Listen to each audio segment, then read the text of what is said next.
जज साहब अपनी ही माँ को वृद्धाश्रम छोड़ आए।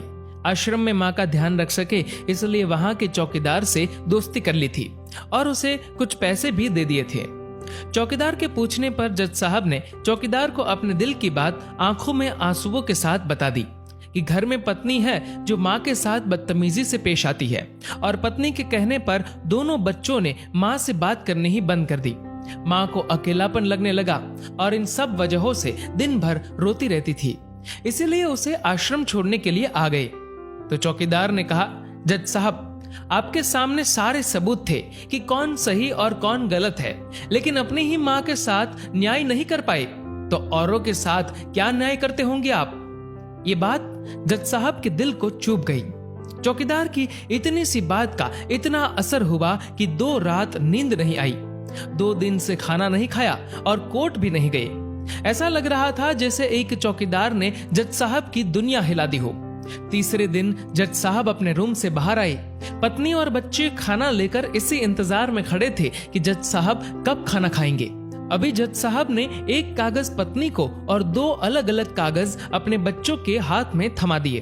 कागज की एक लाइन पढ़ी तो पत्नी के हाथों में से थाली गिर गई।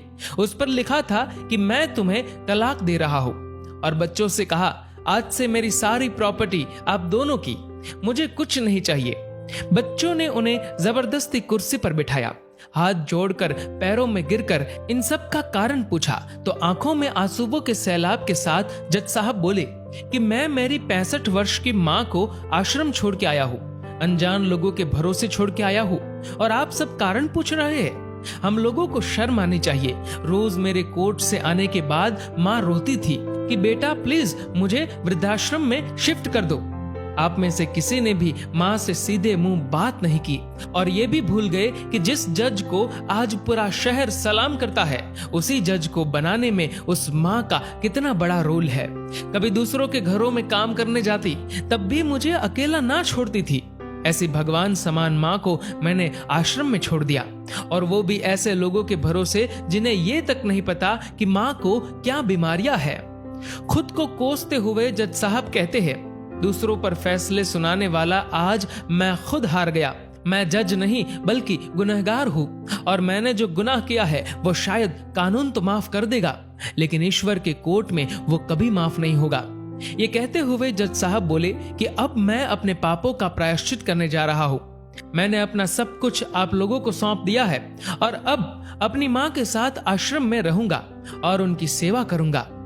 पत्नी से जज साहब ने कहा कि याद रखना, आज तुमने उस माँ को आश्रम भिजवाया, तुम भी एक माँ हो, कल तुम्हें भी कोई आश्रम भेजेगी, तब तुम्हें मेरे इन शब्दों का अर्थ सही मायने में समझ आएगा।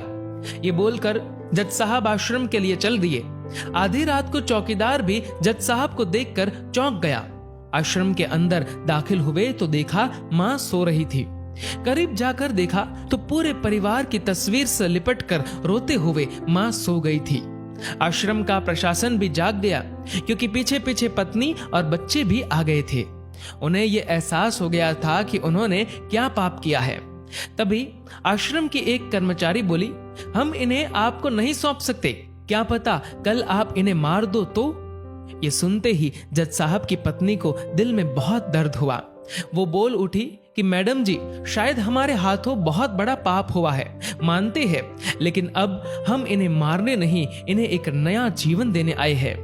आश्रम के सभी बुजुर्गों की आंखों में आंसू थे। सब के सब रो पड़े। खुशी के आंसुओं के साथ माँ को घर ले आए। लेकिन वही आश्रम में अनेक आंखें ऐसी थी जो किसी ना किसी का इंतजार कर रही थी। माँ, तेरा कर्ज मुझसे अदा क्या होगा, तू अगर नाराज है तो खुश मुझसे खुदा क्या होगा। दोस्तों, इस कहानी को लेकर आपकी क्या राय है, नीचे कमेंट करके जरूर बताएगा। और दोस्तों, अगर आपको ये वीडियो पसंद आए तो इस वीडियो को लाइक करेगा और ज्यादा से ज्यादा लोगों तक शेयर करेगा। और ऐसे ही और भी इंस्पिरेशनल वीडियोस के लिए सब्सक्राइब करें हमारे यूट्यूब चैनल को और फेसबुक पर फॉलो करें हमारे पेज को। धन्यवाद।